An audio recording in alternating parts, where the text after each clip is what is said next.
why she decided to go there today before the cameras. And is this a preview as we start to get closer to Iowa and the general? Well, I think it probably is. I've always thought it was interesting since the primary season kicked off that she has been so absent. I mean, typically speaking, the person who knows you best is your spouse. And if your spouse isn't going to be up there at your rallies with you in front of the cameras, vouching for you, I've seen a little bit of some of Trump's political opponents bringing up this point. Where's your wife, man? Where's your wife? Doesn't she support you? Isn't she behind you? Almost like she has Trump fatigue herself was sort of the narrative. So the fact that she's getting back out there on the camera, in front of the camera, I think is really important. Also, her remarks are really beautiful because Trump has such a volatile association with the immigration issue. She's talking about lawful immigration, assimilation, the duty of immigrants, and it's a really beautiful message. We've seen this week, reporting from our Allie Bradley, 10,000 plus every single day, Julia, migrants, illegal immigrants crossing at the southern border. As Rebecca said, it is the issue for Republicans, the issue for Donald Trump.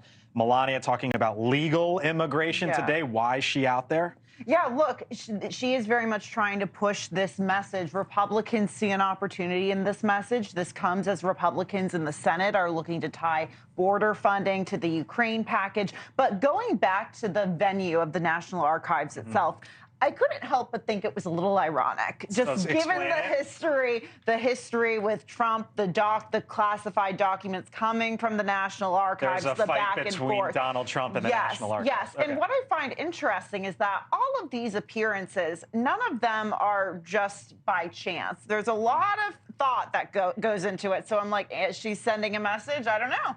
Well, let's start with she benefited from a program that the former president, her husband, tried to dismantle when he was president on the immigration front.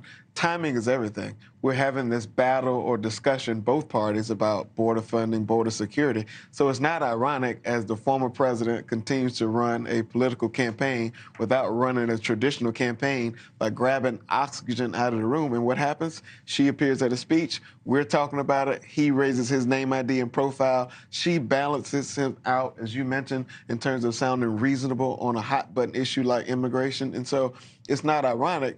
The challenge for the former president on an issue like immigration is trying to maintain balance. She will say one thing, he will pop back in another appearance, go back to what he knows, extremism, and voila, it's Donald Trump all over. By the way, Chris, Katie Hobbs, the governor in the state of Arizona, now going to be sending the National Guard down to the border there.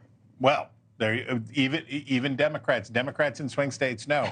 But if I can just say one corny thing.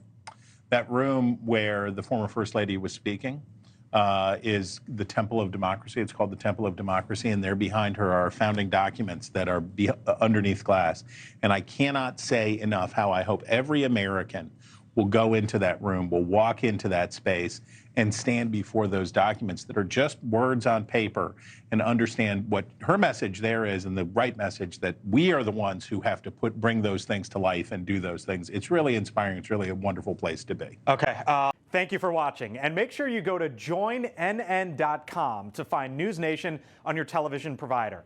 And don't forget to click the red subscribe button below to get more of NewsNation's fact-driven, unbiased coverage.